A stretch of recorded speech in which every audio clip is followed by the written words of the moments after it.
Welcome. My name is Cathi Nelson. I'm the CEO and the founder of the Photo Managers. And every month I do career advice from a pro, which is where I invite a professional photo manager to join me. And I ask the same 5 questions. We post those on our YouTube channel, so you can go back and watch lots of different conversations I've had over the years with people. And I have to go back and, instead of saying over, and figure out how many years I've been doing this, at least 2 or 3.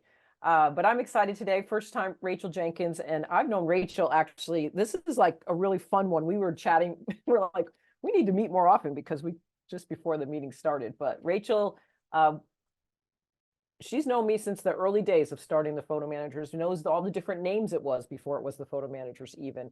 And I always have a real vivid memory of a conversation with her sitting on my front steps when her boys, I think, weren't even in kindergarten yet. And now she's saying one's in college and one's a sophomore in high school. So we go way back. So welcome, Rachel. Tell us a little bit about yourself and your business and how you got interested in this whole topic.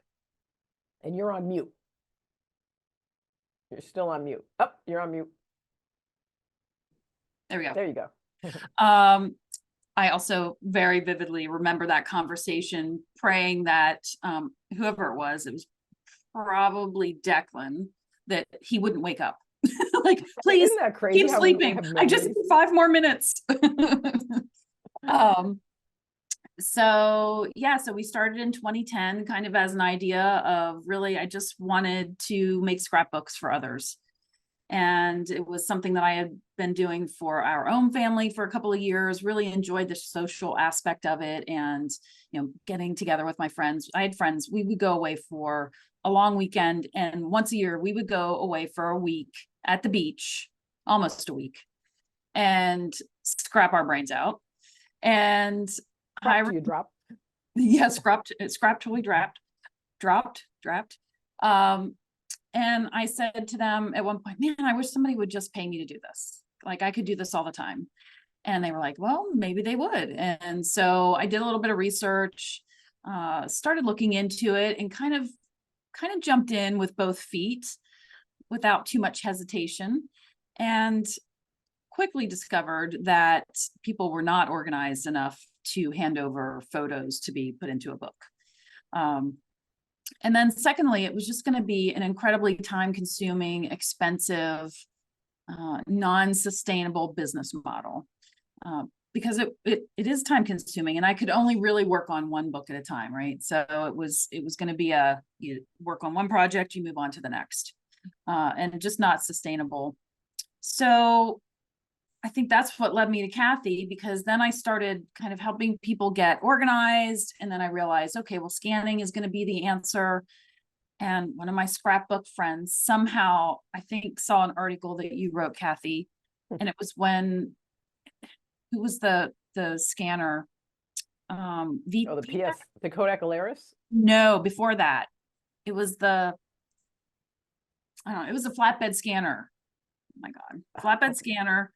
But you somehow connected me to this person out in Chicagoland, and I ended up with the scanner. And then I was going to people's houses, working from their dining room table, and it really just kind of ballooned from there. I had a couple of traditional scrapbook books that I did along the way, but I really at that point decided that's not really what I wanted to do, because then I knew I was never going to get my own books done.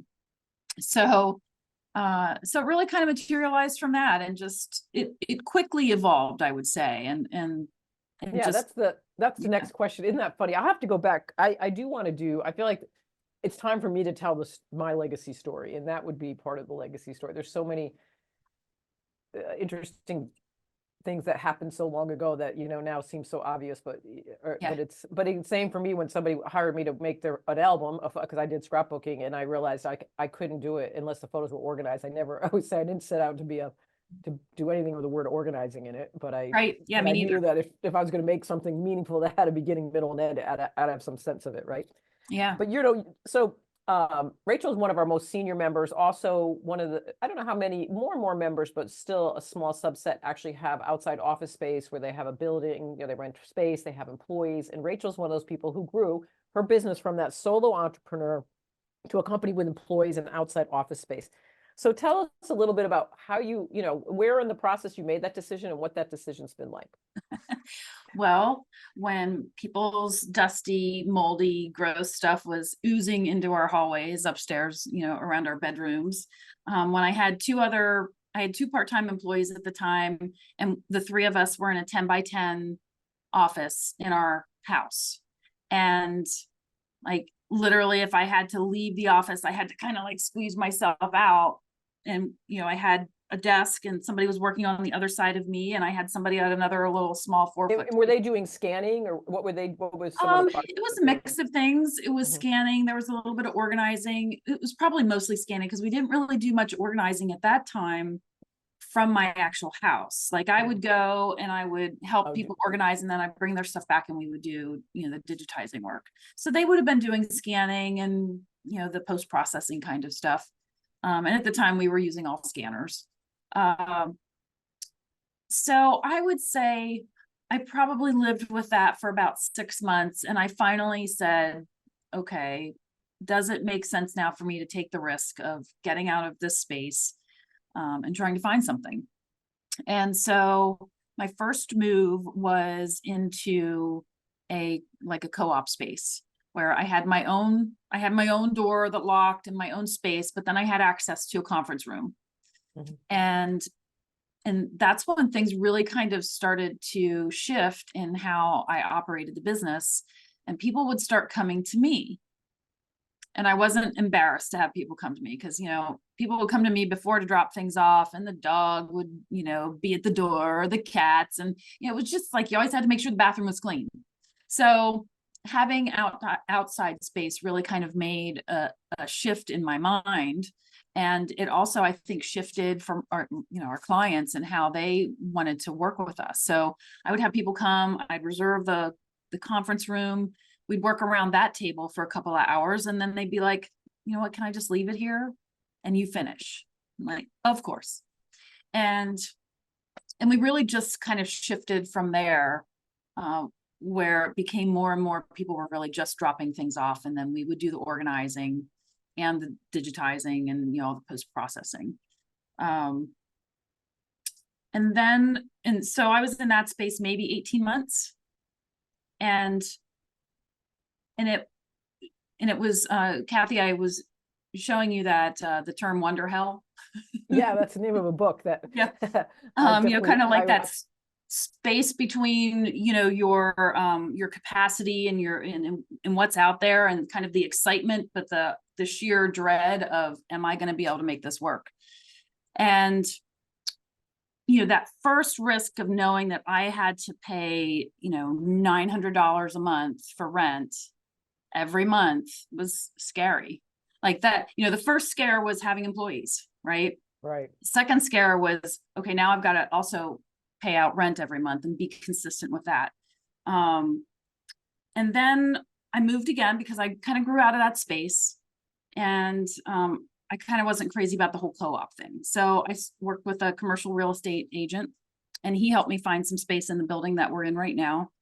And honestly, it didn't really cost me much more than the co-op space. And I had probably 4 times as much square footage. Just a different kind of lease, right? So more responsibility otherwise, but financially it wasn't that big of a switch. And I was in there for 12 months. COVID happened. I was thinking about expanding. I almost signed a lease for the adjacent space, and I didn't. And then COVID happened. And I was very thankful that I did not sign a lease at that point, because it was really going to be more for other people to come in and work on their stuff. And that would not have happened with COVID. But we actually had a really good year, COVID year, because people were at home, as I'm sure most of you probably experienced. People were at home organizing their photos, and I had a nice outside entrance, so people could come, pull up in their car. I'd grab stuff out of their trunk, I'd bring it in, take care of business, and the pickup would be a similar scenario. But then post-COVID, we were growing out of that space. And this space that we're in right now is just a concrete slab across the hallway. And I walked by it many times saying, I want that space. Like, I want to build it out my way. I want it to be my space. and signed a lease on that. And we probably pay about 3 times the rent. So that was the next level of wonder hell, right? Like, Wow. Yeah. holy, you know what? Am I really going to do this? Yeah. But I'll tell you, it keeps you motivated. And how many employees do you have now? Right now we have 3. Okay, Not full-time including or mix of both? They all work probably anywhere from 30 to 32 hours each. Okay, Yeah. great. So what I love about this Career Advice from a Pro, you can go back and listen to others where they're solo entrepreneurs, no interest in ever having this kind of a growth curve. But I think Rachel and there's others who really are, you're the pioneers in a lot of ways of creating this vision for how big this can really be, which is, having outside space, having employees. And I know you have bigger plans to continue to grow because the market, the need is there. There's no question. So if you have questions, go ahead and drop them in the chat. We'll be sure to take plenty of time for questions afterwards. And what she means by wonder, it's not wonder help, it's HELL. It's actually a book she sent me. Yeah. It's kind of I looked at it, I haven't bought it yet, but it's a book that just came out about that. Sometimes everybody thinks being an entrepreneur and growing a really big business means that you're always like on top of the world, but really it's terrifying at the same time. So this book, I think, talks about that tension between joy and terror, which I relate to too. I go through those emotions multiple times a day sometimes, so Yeah, I think the growth only comes from discomfort. yeah. Right. And I have on my wall, I mean, I love it, is Brene Brown. It's, it's okay to be brave and afraid at the same time. And and also behind me, the everything is figure outable, which is Marie Forleo. But those two kind of anchor me a lot, like, especially the everything is figure outable too, because you can feel like I can't figure this out. Both is if you get a really hard photo organizing job, or you don't know how to, I don't know, post on Instagram, or my iPhone right now. I've got, I'm dealing with, my iPhone, I have a Verizon with my phone number and AT&T with the same phone number on it. Don't even ask. It's a long story, and I will spend another few hours at the mall today, fighting with Verizon and Amazon and AT&T at the same time. But it's figure outable, but you have to be patient, right? So yeah, and sometimes it might not always be the answer that you want it to be, right? Like sometimes you have to be able to shift and adjust to, and just shift and adjust, because it just might not always be the answer you think. So for people that are on the call right now that are just thinking about getting started in this career, maybe they've joined and become a member, or they're just thinking, is it something I can do? What advice do you give to people if they come to you with that question? Like, I'm just starting. I'm like you were, when your son was napping, who's now in high school or college, right? So yeah, and Cathi, I'll just add that one of the other memorable experience conversations that you and I had, you said to me, well, maybe you'll be one of the first ones that has like, space and employees. I'm like, no way. I don't want that. that's interesting. Okay, I don't remember that, but that's good to know. Yeah, Yeah, you that. were you said no to that. Okay. Yeah, I was like, no way, I'm not doing that. I just want I just want to work in my little space. So career advice, or just getting started, I would say be flexible, be willing to adjust, be willing to say, this isn't for me, right? Like if you, and I'm not saying that career might not be for you, but this part of the career might not be for me. Like just allow yourself to enjoy the pieces that you want to do, because it really makes a big difference. This is probably the longest I've done anything in my career, right? Like I've been through different things, and I think the variety keeps me going. Yeah, that brings it. What is it that you love most about what you do? I mean, that's just every day is a little bit different. I love finishing projects. I love it when we're greeting our clients and we're handing that project off to them, and they can, we lay it out on the table and they can see it, and like that finishing thing is very satisfying, I think, for all of us in here. But yeah, I would say be flexible, know your numbers, like embrace those numbers early on. Don't stick your head in the sand on the numbers. And keep your finances separate, right? Like if you're starting your business, and I feel like that's one of the one of the smarter things that I did early on is I really made sure I set up a business bank account and it did not touch my personal account. So I really kept those two things very separate and distinct. So that would be something else I would say if you're, starting out as an entrepreneur, if you can. Yeah, you want to think like a business owner, even if you're small and it's only, $100 in that checking account, right? It still is, keeping those finances separate and really, I think, embracing the fact that this is a business. I mean, it's a business with great potential and great opportunity, and they're not your best friends, right? That understanding of that, the client relationship. Keeping them separate has allowed me to be able to say today, 14 years later, that I think the only money that I've ever really taken from our personal finances was the money to pay for that first scanner. No kidding. Okay, so you've self-funded your whole business all the way up till where you're into it. Yep. Yeah. That's great. Now, self-funded, also banks help with that. I'm also learning more about that too, right? Like it doesn't have to be completely bootstrapped, which is also part of Wonder How, I think.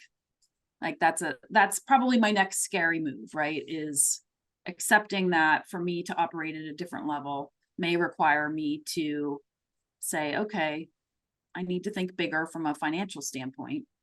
And, most businesses out there have, investors or debt of some sort that is helping them invest in their business to grow to that next place. Right. Yeah. So how have you found most of your clients? I mean, you've been doing this for 14 years, so obviously you're still looking for new clients, but from the beginning, and then obviously you kept getting enough clients to make those little steps incrementally along the way. Yeah, early on, it was, I would say, a lot of referrals.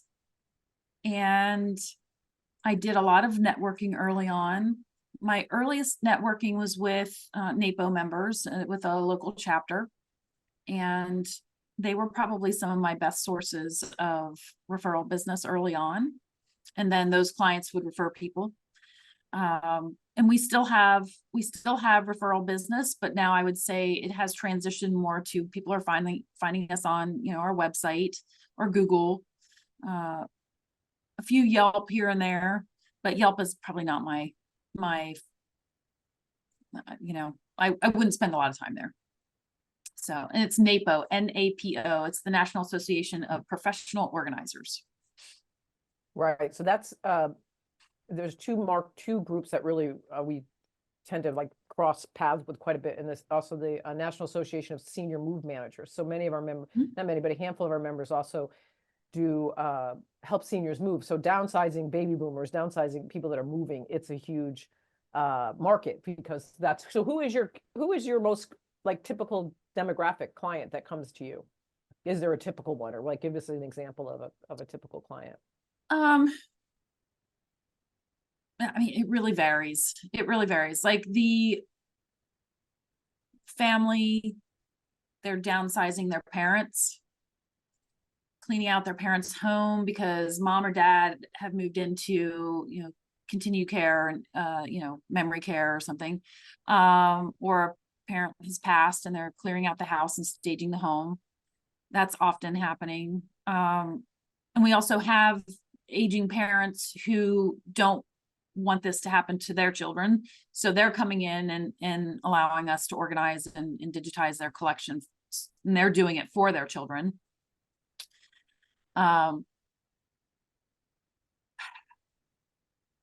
We're getting more businesses. We're getting a few more like smaller institutions and businesses. What I would say on that is that the time in the funnel is longer for them. It takes longer to make decisions. So there's a lot more nurturing that happens there. But usually families, they're either ready or they're not. And, usually when they call, they're like, okay, I'm ready to go. And if we seem to fit what they need, then, they're ready to move. Do you still make members, you still do photo books for people and things? You rebranded from Scrap My Pics to Photo Curator not long ago. Photo archivers. Yep. I mean, Photo Archiver. I'm sorry. Yep. Photo Archiver. Okay. just in the last 6 months or a year, maybe? Yeah, it's probably been in the works for about actively, probably 18 months. We've probably needed to do it for 14 years. So I think we grew out of that name pretty early on, because obviously I realized that, you know, scrapbooking for others was not going to be the model that I wanted. And so, yeah, but I just, at the time I was like, I felt like the name was clever. I liked it. So I'm like, I'm just going to stick with it. I'm going with it for now. And it worked just fine.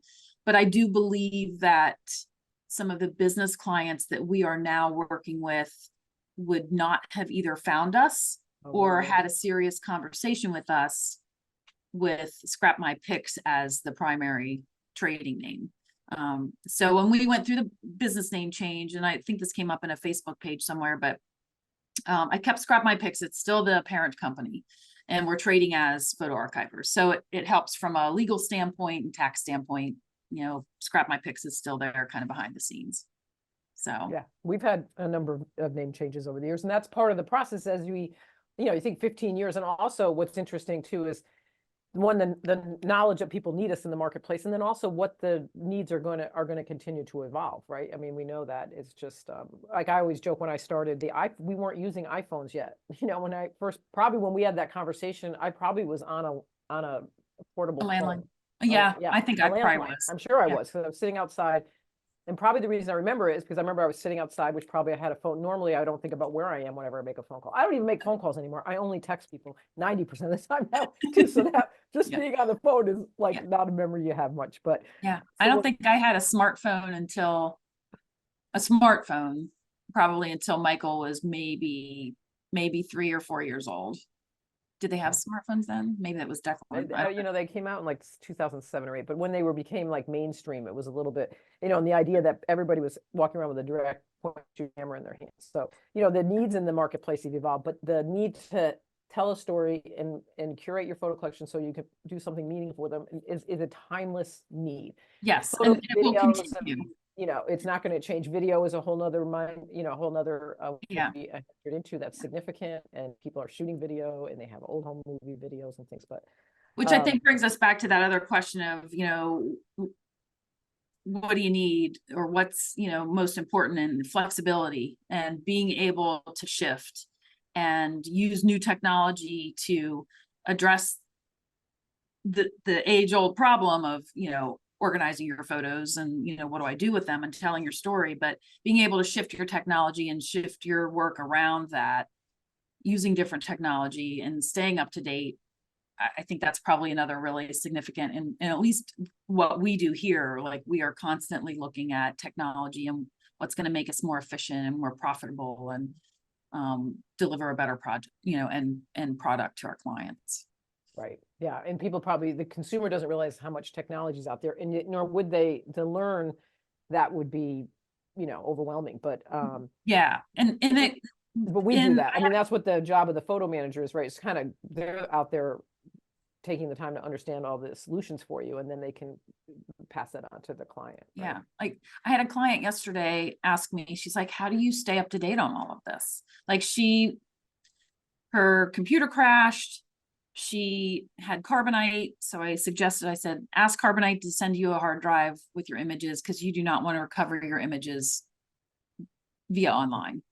So they sent her a hard drive. She attaches the hard drive, and you know, it's still not quite working the right way. And we open up her Lightroom catalog, and I'm like, well, click that button, and everything's there. Like, so it was there all along. She just, and she's like, well, how do you stay up to date on all of this? I'm like, I don't know. I just do it all the time. Right. Like I'm always, and I'm curious. I guess that's the other word. Curious would be good. Yeah. Yeah. Curious is really important. So now we talk about what you love about it and things. So what is something that you don't like about your job? You know, I always feel like it's fair to talk about both sides of the you know, no job is perfect. I don't like, because we're kind of a brick and mortar, we have a tendency to have, you know, people will just walk in. Like, we highly encourage appointments.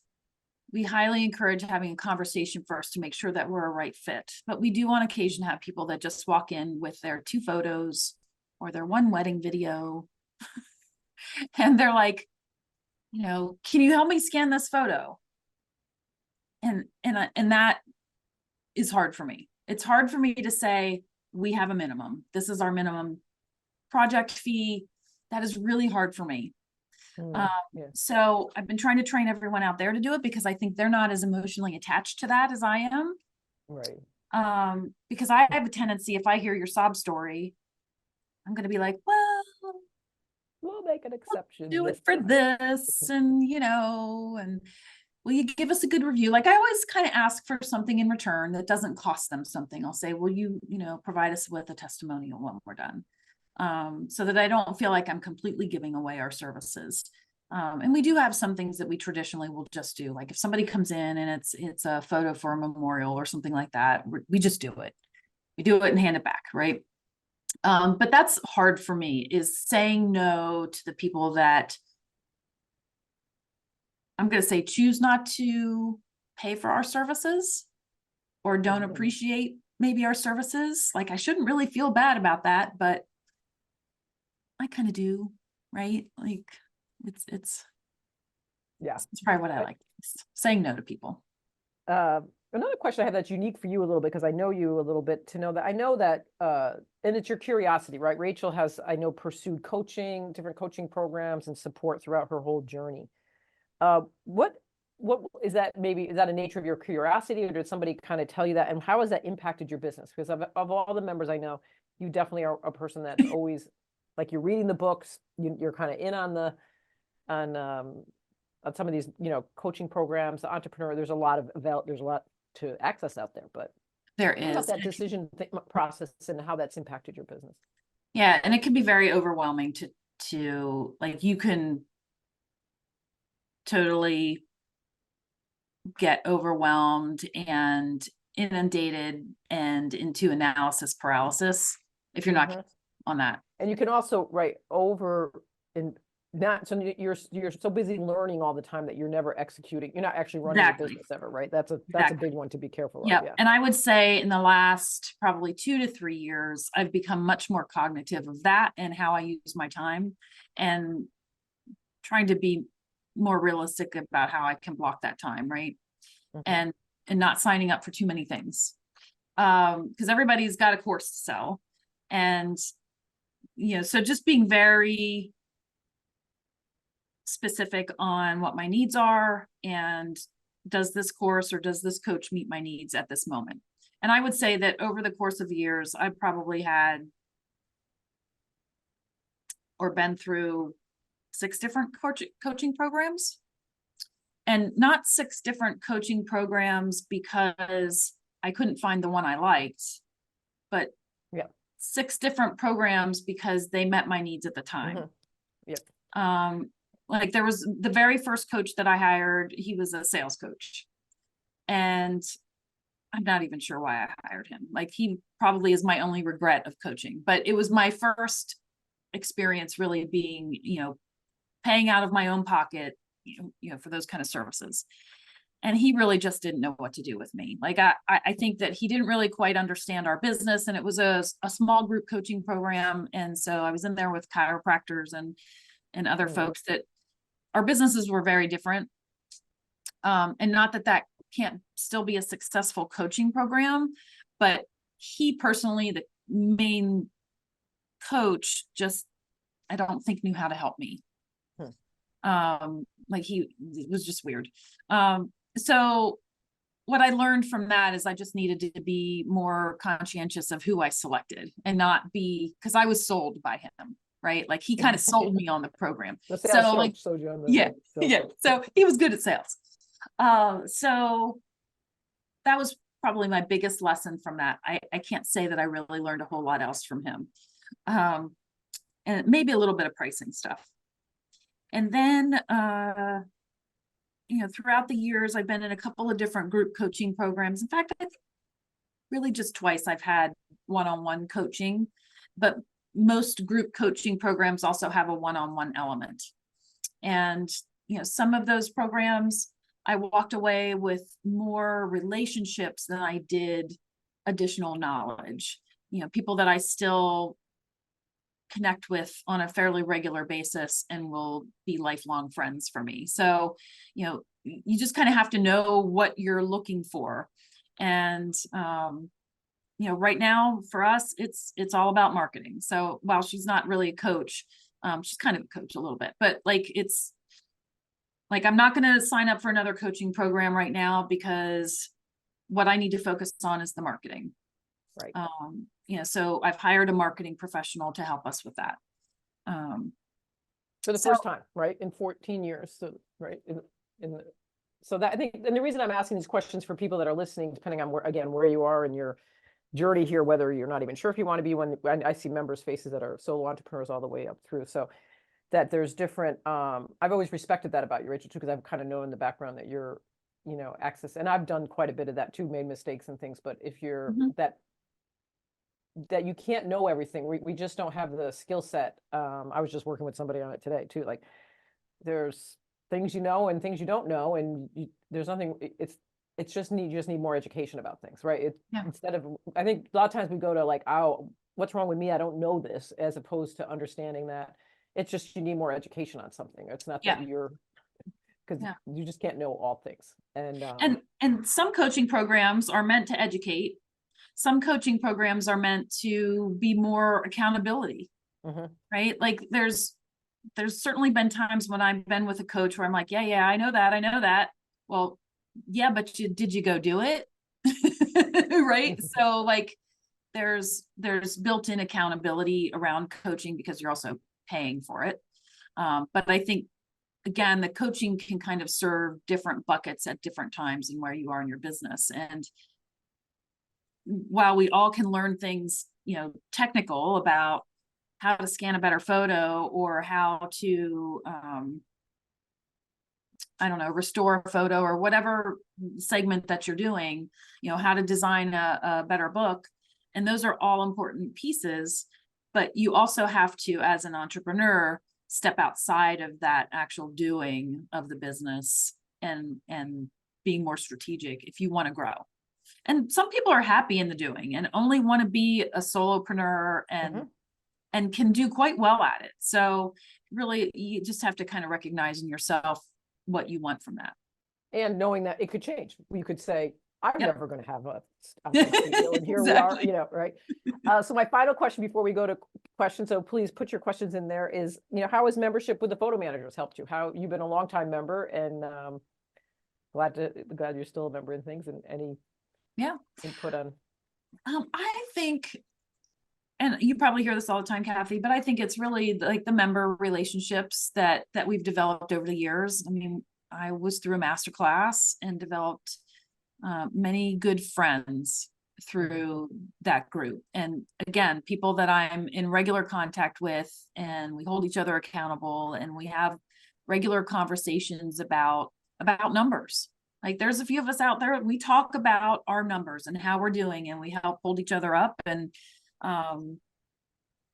I think finding that person, whether it's another photo manager or whether it's another entrepreneur in an aligned business or a completely different business, that can be a really good thing for your business, because especially if you're a solopreneur, because sometimes you just need to be able to bounce ideas off of each other. And I'm not really on Facebook a whole lot, but when I'm in there, I always find something cool and interesting. Like I saw some people had bags, like the grocery bags. I think Sandra and Terry had the grocery bags, and I'm like, oh, that's been on my list. And I'm like, she put a link in there, and I don't have to do the research. Yeah, right, exactly. So thank you, Terry and Sandra.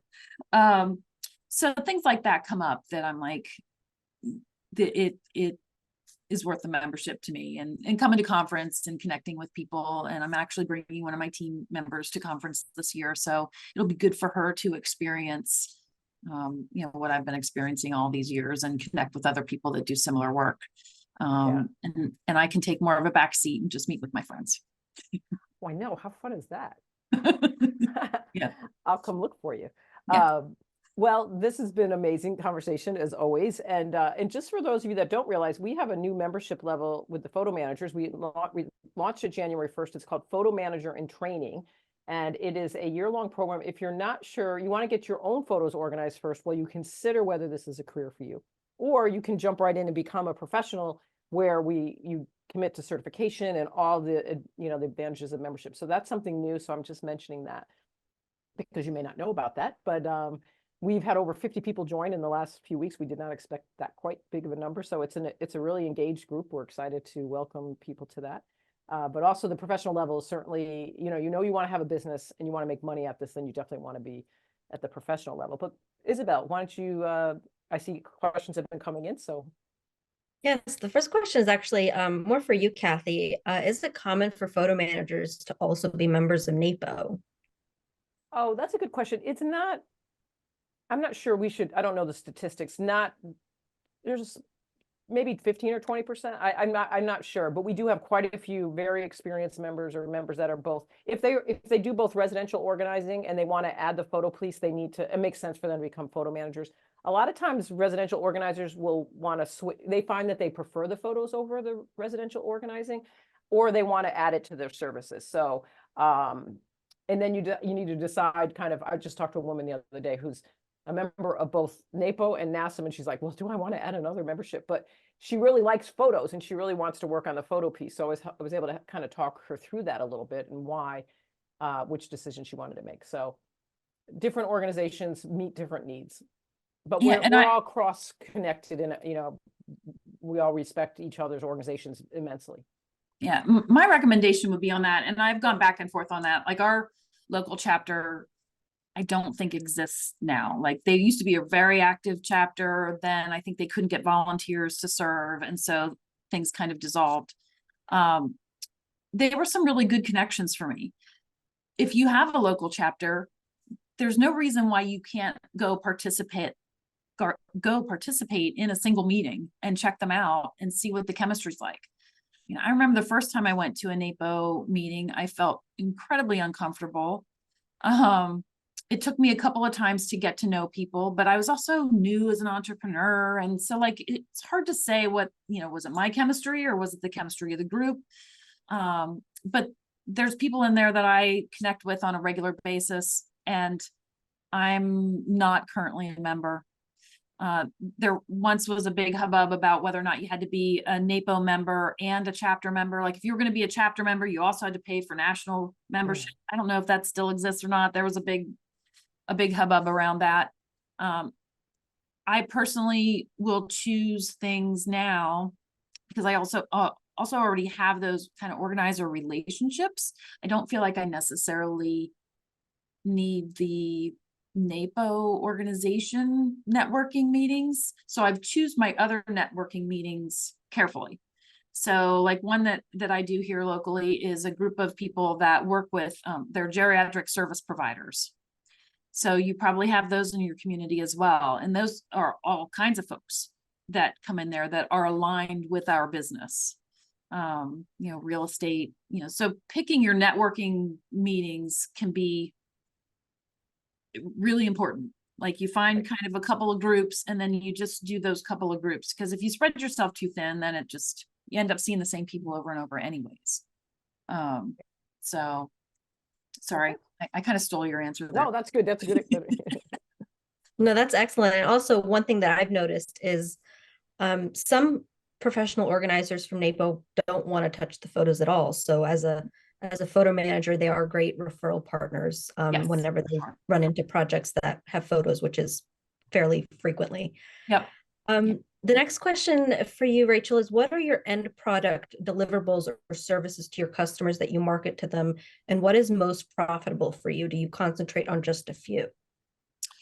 So we've been around a while, so we kind of do many of the pieces. When I first started this business, we didn't really have as many ancillary partners to be able to source things to, so we kind of had to do it all. So we've just kind of evolved, and so we'll do physical organizing of the photos. We then will scan them We do have some scan only work where people have organized their photos and they'll bring their photos in and we do just the scanning and, post-processing. We do design books, family histories, annual photo books, those kind of things. We do some restoration work. It's not my favorite, but we'll do it because it usually comes in as part of something else. We have been seeing a little bit more of that with people want reprints. And so we're kind of doing, touching on that a little bit. As far as the most profitable, honestly, I would say it's probably scan only. If somebody, has their box prepped and ready to go, and all we have to do is pop them out and scan them. And we do all camera scanning. Do you do digital photo organizing and also home movie conversion as well, or are you mostly? Yes. Yes. Yes. So we do digital organizing, kind of at different levels. And then, video. Yeah. Often the film and video come in as part of the collection. So we have added, VHS and all the cassettes and stuff. We'll do that. I was going to do film. I'm still not sure about that. So I do have a local partner here that I use for film conversion, and he actually does a really good job and probably does it better and faster than what we would be able to do. So, yeah. We always tell people too as part of our training is, do what you love and outsource the rest. And then you don't know what you love if you haven't done everything. But the idea is you don't have to be a master at all things. It would be really difficult. So many of our members, maybe if they love digital photo organizing, remotely on their own time, so they're logging and maybe making photo books, might outsource the scanning to another photo manager in the area, or vice versa. So it's not uncommon to do that. You don't have to do all of the things. Yeah, the digital photo organizing is perfect if you want to work from your home office on your own hours. I mean, there's, it's really something that it does not require outside office space to do that. I mean, none of it really does, but like you could do digital pretty easily. You could do it from Tahiti if you wanted, right? Yeah. So, yeah. This next question, I'm not sure if the word corporate income here refers to sort of large business clients or your business income as a whole for photo archivers. So the question is, would you be able to share a range of corporate income and how long it took to get there? Oh, and I just got clarification that she's referring to your business income. I don't know if I really want to get into numbers with everyone. That's fine. Yeah. Sorry. No worries. Yeah, I'm not really even sure how to answer that because there's my personal income plus there's the business income and where we're at. And I can answer probably a little bit. I usually understand what people mean when they want to know that. And we get that question, like, can you make a living at this? Or, what, and, the answer is like what Rachel keeps saying is knowing your numbers, but we have members that earn, $500 a month or $1,000 a month based on, a total side gig where they're doing a little bit of scanning all the way up to, I mean, we have some members are saying, they're getting ready to break 7 figures in terms of their business revenue. That doesn't mean they're personally making it. That's what Rachel was talking about too, in terms of what is your revenue. But I'll say that members, as a whole, we are over 6 figures a year. Is that helpful? Yeah. It's still very broad. Yeah. But I've been doing this for 14 years. I would like it to be more than what it is, right? Which is part of Wonderhell. And why you're probably hiring a marketing team now to bring you to that next level, right? Yeah. So because I have an exit idea, but I'm working on the exit plan and the exit strategy. So, and in order for there to be a good exit strategy where I am walking away from this business and selling it and not leaving people without jobs, like that is very important to me, is that someday I'd like to be able to walk away from this business, but the people that are here would continue to have jobs and I don't just close the doors. In order for me to be able to do that, I have to have a good strategy in place. And it'll have to be more revenue than what I'm making right now. But we actually are pretty profitable. This past year was one of my most profitable years. And that's just as important to look at as revenue, right? If not more. And since we're sort of talking about the money aspect, are you able to share some information about how you price your services, whether you price per hour, per project, or what does that look like? Not necessarily what your rates are, but how you Okay. price projects? Sure. So books are mostly project priced, unless it's something complex like a family history. It might be kind of a base project price, then hourly, right? The organizing part of the business that we do is mostly hourly. I do kind of do some project pricing for digital organizing. Like there's different phases of digital organizing. So sometimes like phase 1 is just going to be a project price. Like I'll get everything consolidated, get all of your duplicates out. And that's going to be project based. And then beyond that, because beyond that, you just don't know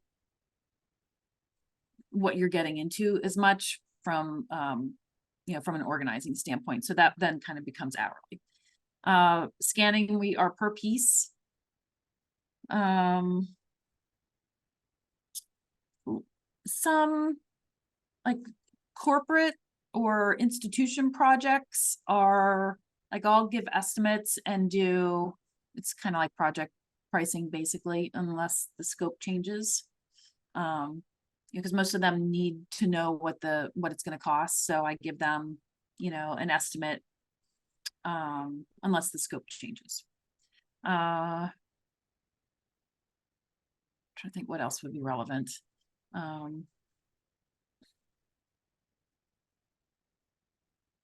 Did that answer all the pieces? I think you books, probably. Organizing. Some of these questions too are, we talk about a lot about this, like in membership with the photo managers. Pricing is always a big question for people when they first start out, and it evolves over time. I'm sure you've tried different ways to follow your profitability and know things like that too. So yeah, and that's why Todd said, he understands that. Yeah. Yeah, that's why it's so important to just know your numbers, keep track of your data. Like I'm looking at our time, our time tracking all the time on projects and tracking some kind of crazy numbers. Like, I'll look at a project as a whole and I log this stuff all into a spreadsheet to see, how many photos are we handling per hour, right? And those kind of numbers, just to see if we make this adjustment, has it changed? Or how does it change? So I think, pricing is a very personal thing because it also is dependent on how you market, right? Like it can kind of dictate how you market yourself. And who your target audience is, right? So some of our members, target like kind of a white glove, Tiffany kind of style of marketing. That's who their client is. Other members are interested in a totally different client base. And so then the pricing all varies based on that. Yeah, exactly. And where you live, what part of the country you're in. Yeah. There are a couple of sort of more technical questions. The first one is, what does your post-processing sort of phase include? Brandy, that is a trick question. And one of those questions we've been trying to answer for years. So post-processing for us, because we're doing camera scanning, we hand crop everything, right? So we try and batch that as best we can. So it's going to include cropping. It's going to include renaming files with the information that we have from the client. Sometimes you start to get into color correction, and that's where things get really gray, and we've really pulled back the reins on that. For us, we have decided that, and it's very subjective. So my goal for my clients is that we are going to give you the closest replica of your image as possible. If you would like us to do additional color correction, this is how much it will be. And that happens after they've been scanned, because at that point, then we can pretty quickly identify that, 10% of your photos could use some additional color correction, and we think it'll take us about this much time. So it allows us an opportunity to not just give those services away for free, because I think most often people didn't even know that we were doing it. They just think they're great photographers. So we've kind of pulled back the reins on that a bit. Metadata stuff is all really going to be additional, value added services that, we would be looking to recoup that through invoicing. And there's a question about transitioning to camera scanning or doing camera scanning. How difficult is it compared to flatbed scanning?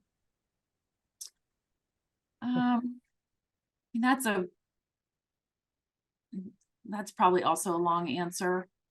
My advice on camera scanning is if you have camera knowledge and photography knowledge and how to operate a camera on a manual level, then the learning curve is going to be shorter for you. There are definitely, you have to be able to troubleshoot. Lighting can be tricky. So again, you have to be able to problem solve, troubleshoot, learn the camera. It can, once you get things set up, it can go quite well, but if something doesn't work, you have to figure out how to be able to fix it, right? Which I guess could be the same for a scanner, but it's not quite the same. But I love camera scanning. My advice for camera scanning would be to, if you're thinking about switching over to that, is start with one media. Don't try and do it all. Maybe start with slides. Slides, I think, was the first media that we switched over to with camera scanning. And I actually paid Peter Crow to come to our office and train us how to do it. He's going to be doing a camera scanning. He's coming to conference. Yeah. With another course on camera scanning. He's a smart guy. So that would have been like 2016 when he came and showed us how to do camera scanning. Gosh, that was a while ago. And so we started with slides because, frankly, I think that's probably the easiest media to get it right pretty quickly. And then you slowly add things in. Like I used to hate doing negatives. Now I love negatives because of camera scanning. So I don't know if that really answered your question on the difference between the two, but you got some advice. You've got some this is much more involved questions than we get a lot of times with these. I kind of answered one. I'm looking a little bit too because of time, but what software do you recommend using? I just named the numbers. What is your main software choice? Because there's people, again, find the software that you then become proficient at it and use that. You mentioned Lightroom, so I'm assuming. Yeah, I am a big Lightroom user. So the two of my guys that are here are photographers, so they came in knowing Lightroom, which was helpful. Adobe products are really kind of our rule around here. All the ancillary programs would be, we use QuickBooks. We use Harvest for time tracking. I highly recommend that you start early on time tracking because it gives you so much insight into your business and how long it's taking you to do things. We use ClickUp for, it's kind of our project, it's our project management, but it's also our documentation library. We have a lot of stuff in ClickUp. I don't know if I would recommend ClickUp to somebody that's new in the business. You'd probably pull your hair out. I still pull my hair out on it sometimes, but now I'm so invested in it that I feel like I can't give up on it. So maybe an Asana might be good if you're looking for something to kind of keep track of your projects. Looking across my screen down here. What else do I use? Loom for videos that I create for clients and send to them when they ask me silly questions. Let's see, what else? ClickUp, Harvest, Loom. I guess those are the main ones, but yeah, pretty much all the Adobe products.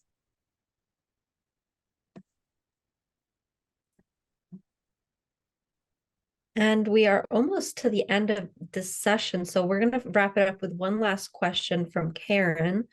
How involved do you like the client to be in the actual organizing process? Like if you end up with boxes of absolutely random photos, completely unsorted, even if you have family names and birth dates and other important dates, it's got to be very challenging to get things into some semblance of order without them sitting with you and going through the photos one by one. Do you have any advice on that? Work through it a few times and you'll prefer it probably. My conversations with clients usually is, what we're going to do is not going to be perfect, but it is going to be way better than it is right now. And we will do our best to get things into chronological order if that's what you want. Having clients sit with us and work with us, it takes so much longer because they are emotionally attached to those photos. I mean, you've all seen it. They're emotionally attached to the photos. They're making thousands of tiny little decisions that they just get overwhelmed with it. And so you max out a couple of hours working with them, right? And then you have to schedule. And maybe, you can't get back to them for another week or maybe 3 weeks. And then you're, starting over again and getting to that same level of concentration at the beginning of each session with the client can be so time consuming and hard on the client, quite frankly. So my favorite clients are the ones that bring in their 10 moving boxes of photos and say, just do it. Or they've already done it themselves and, we're just going to do the scanning. We have a planner that all of the questions that have always come up for us on a regular basis, that's my recommendation would be start keeping track of the questions that you always ask your clients. We have it now it's in an electronic organizer or planner, and I will send that to a client and they can fill it out electronically. And that's Dubsado. That's another app that we use. So we'll send them the planner, they complete it. It has a timeline on there. So it has free form entry where they can add information that they think would be important. It asks things like, do you want us to keep the landscape photos? Do you want us to keep the redundant photos? Do you want us to keep all the photos of the pets? Do you want us to keep, do you want us to scan the negatives versus the prints? So it's this full planner that we send to them ahead of time, which also then allows them to be able to think through gathering up their photos. So the drop-off becomes much easier. And Chris, who does a lot of our physical organizing here, sometimes she blows my mind sometimes. We had a client meeting and it was a Zoom meeting and it was a mother and a daughter and it was Chris and I, and we'd had a difficult time getting them to fill out the planner. No, they had filled out the planner partially, but they had dropped off all of their stuff. We had a difficult time getting them on the phone. So Chris just kind of started working through things. And so we're on the Zoom call and Chris is talking to them. She's like, okay, so it looks like you got married on blah, blah, blah. And you have 5 siblings and their names are blah, blah, blah, blah, blah, blah, blah. And it looks like your kids are these 2. And they're just kind of like sitting back and looking at each other like, where did you figure all of that out? It just, for some people, it comes very naturally. And Chris is one of those folks that she's curious, which I guess is, probably good at puzzles. A lot of people say it's like putting together a puzzle. And yeah. I think people I always say, maybe you see this too. It's not a mystery of what people take photos of.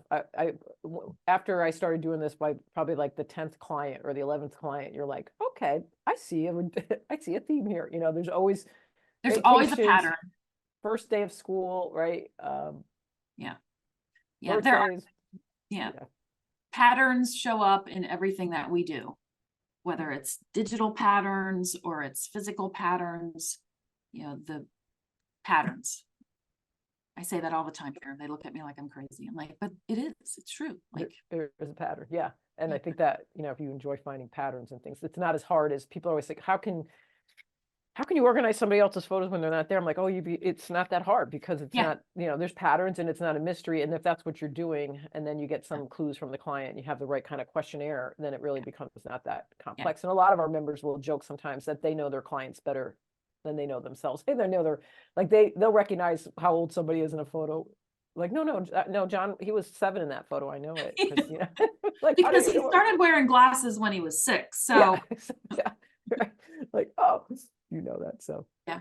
And things that we don't necessarily always want to know about our clients, but and then we just pretend we don't know that. That's a whole other that's a whole other conversation for another day. Well, I want to say thank you everybody for your time. Thank you, Rachel, so much for your time. We Sure. do have even more questions, but we'll continue these conversations every month we do this. So again, this will be up on YouTube if you want to go back and answer it. You can totally reach out to Rachel if you want to hire her team to help you with their photos. And check out all our other career advice from a pro. Thank you so much, Isabel, for being behind the scenes there, answering questions. And Rachel, as always, thank you so much. It's been so much fun on this journey with you. And who knows, maybe we'll be talking about our grandkids in the memory that. Maybe we'll be retiring together. Yeah, right, exactly. So. But not for a while. Nope, not in the near future. So it's still growing. It's great. It's a wonderful business. People, again, I feel like this momentum is out there. People, they know they need help. They know they're overwhelmed. They know how important it is. They know that their photos could be lost at this point look what just happened in San Diego. I mean, you can run every week I could do one of these and mention another crazy weather extreme that you didn't expect, And Right. if your photos were in boxes in the attic or the basement there, it's just a tragedy. So people realize that they need to act now. And that's another great reason why we can step in and support people. So, so thanks everybody. Thanks for your time. Thank you. Bye-bye.